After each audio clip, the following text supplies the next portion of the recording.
Yes, absolutely. Excellence is a continual journey. It is not a destination.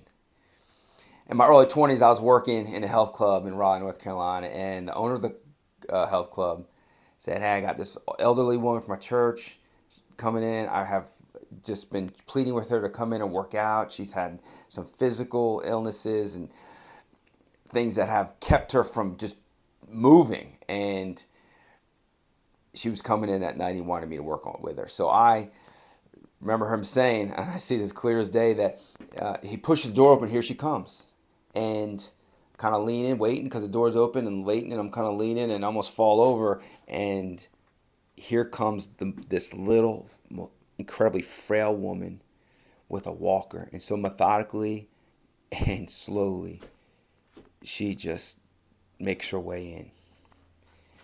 An expression on her face, her body language, just almost listless. No energy, no positiveness, like someone who is 91 years old and just feels that they're done. So we went into the area of the stationary bike she got on. She might have pedaled for 8 seconds.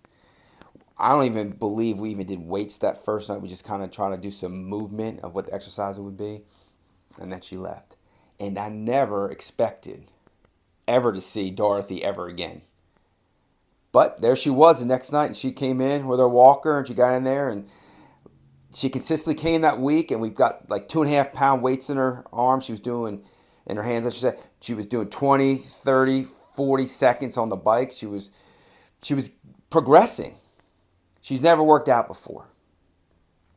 And after a few weeks of her choosing to continue to come in, continue to be taught what it is to do resistance training, she had a walker. And she also had a little bit more of life in her and positiveness. And you could see it in her eyes. You could see it in her body language. You could see it in the tone of her voice. She had something to look forward to. And she would continue on this. And we'd work out and she would get going. And I remember just one of the most impactful moments in my life, indelible marker. One night she came and she just pushed that door open. She didn't have a cane anymore, and she had vitality. She had life. She has something to live for. She was growing in the excellence of working out her physical body, strengthening her body, but mind and body are interdependent.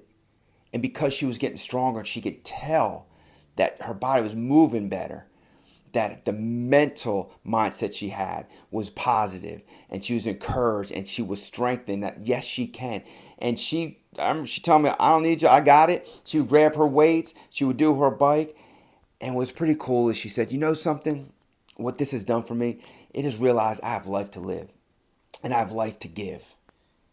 And she began to be part of a woman's Bible study because her experiences of life and the things that she's grown in, she knew she had so much to offer these other women. She started swimming again. She hasn't swam, she said, in decades. And there she was in the pool swimming again. And the relationships that she leaned into because she realized she had life to live. And she was getting stronger, mind, body, and spirit. She reached a point where she made the decision that she was going to deceive no longer, thinking she was set in her ways. It is what it is. I'm 91 years old. I live my life. And she, not only for herself, the vitality of life, to be empowered to do and be, but the value and worth that she had, she realized was valuable to others.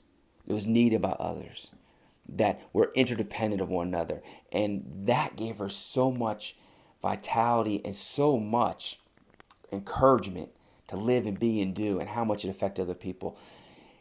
See, one of the things that she has realized, she came to in choosing, is a thing that a lot of us do not choose, is to learn again. You know, she learned how to work out to strengthen her body. She also chose to uncover and discover something that's always been there, her love to swim and also to be part of community. Growing in excellence is vital for us. It's imperative for us to continue not only to grow mind, body, and spirit, but what we're doing with our mind is we're strengthening it. What happens when we settle and we just keep doing the same things over and over and we stay set, atrophy sets in, not only physically, but also mentally. And we begin to just get old. It's okay to get older, because as we get older, we should get stronger mentally. We should grow vitality. We should grow in excellence. Maybe different things than we were in our 20s, but learning and growing. Our mind is active, our mind is empowered, and we continue to grow in excellence, and we continue to live the life of excellence that we were intended to live. In different phases of our years, it might look different, but growing in excellence, the journey, is a mindset that we have to establish each and every day, to have a posture of, I am a student. I'm going to pay attention. I'm going to be curious. I'm going to ask questions. I'm going to lean in. I'm going to learn new things. I'm going to uncover old things. And I'm not going to settle and be deceived thinking that I need to be dumbed down because of what I have or haven't done. But I have the ability, the mind, to learn new things, to grow into excellence.